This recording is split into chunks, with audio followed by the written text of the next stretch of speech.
Hello everybody and welcome back. As always, I am Mateo311 and this is your channel for everything VR related. Today, we'll be discussing the next Half-Life Alyx, or rather, when will we get another title of this caliber? Why exactly is Half-Life Alyx such an anomaly? How's the current state of VR games looking? And what should we expect in the near future? Now, there are of course links and timestamps to all of today's topics, but before we jump in, this video is brought to you by Kiwi Design. Let's face it guys, your Quest 2 needs an Elite strap. Why not get one with a battery pack? Kiwi has this amazing one. It's my absolute favorite. It's got this super plush top strap and back strap, making it extra comfy. It's way more durable than what you get from Meta and cheaper. Plus, it's got a massive 6400 milliamp hour battery, which can give you 4+ hours of additional gaming. I highly recommend it, guys.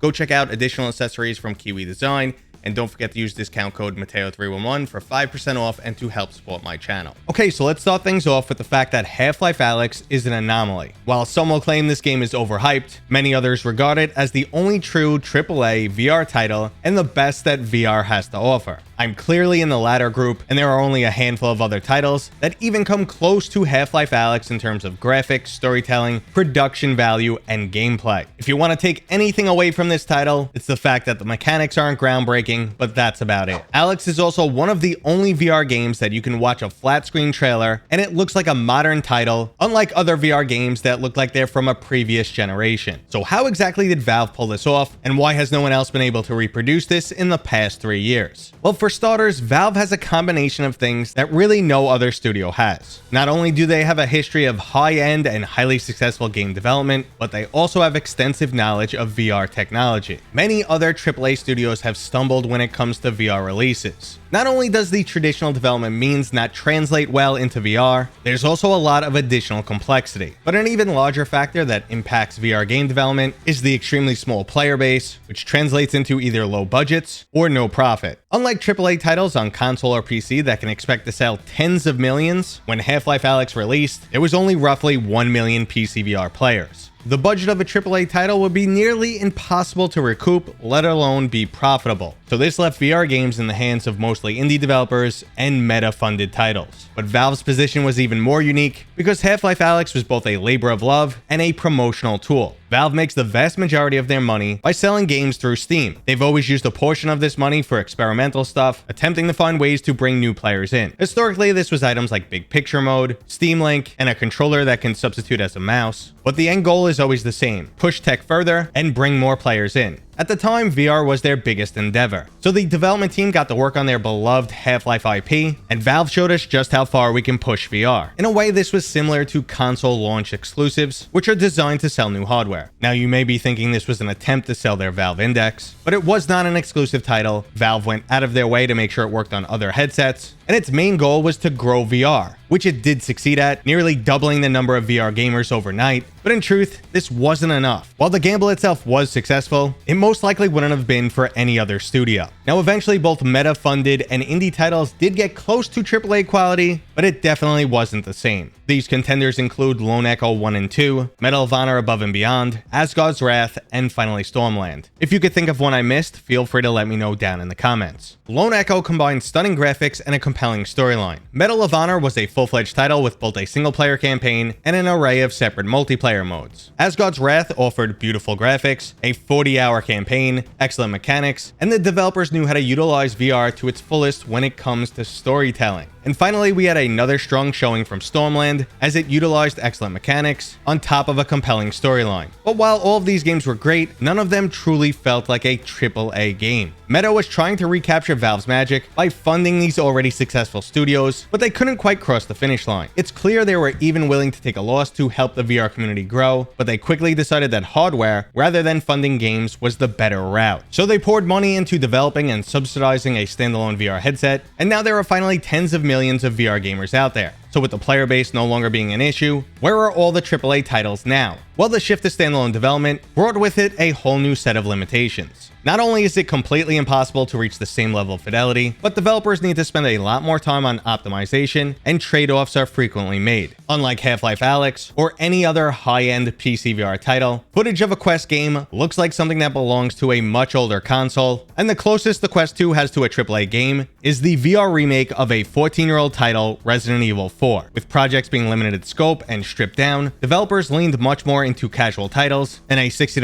VR game is completely unheard of, or still a major gamble. So yes, the VR gaming market has significantly grown, VR game development is much more profitable, but the focus is on casual experiences because the Quest 2 just can't deliver what we can get from PC VR or flat screen games. And it's going to remain like this until we get some new hardware, but luckily the PlayStation VR 2 is right around the corner. Releasing in February of 2023, we're finally going to get a taste of some higher end games. Unlike Meta, Sony Interactive Entertainment doesn't have any grander designs for VR, and their focus is solely on gaming. Similar to Valve, they also have game development experience and extensive VR knowledge. They also need some truly high-end experiences to help sell this new hardware. Resident Evil 8 is already a top-tier experience, another high-end Resident Evil 4 remake is in the works, and Horizon Call of the Mountain looks absolutely stunning. There's over 20 games already announced for the PlayStation VR 2, many are exclusives, while others are enhanced versions of titles currently available on the Quest 2. For the first time in years, VR game development will be shifting back to high-end hardware, and with it will come a huge increase to the quality of games. It's only a matter of time before the PlayStation VR 2 outshines the best of what PC VR currently has.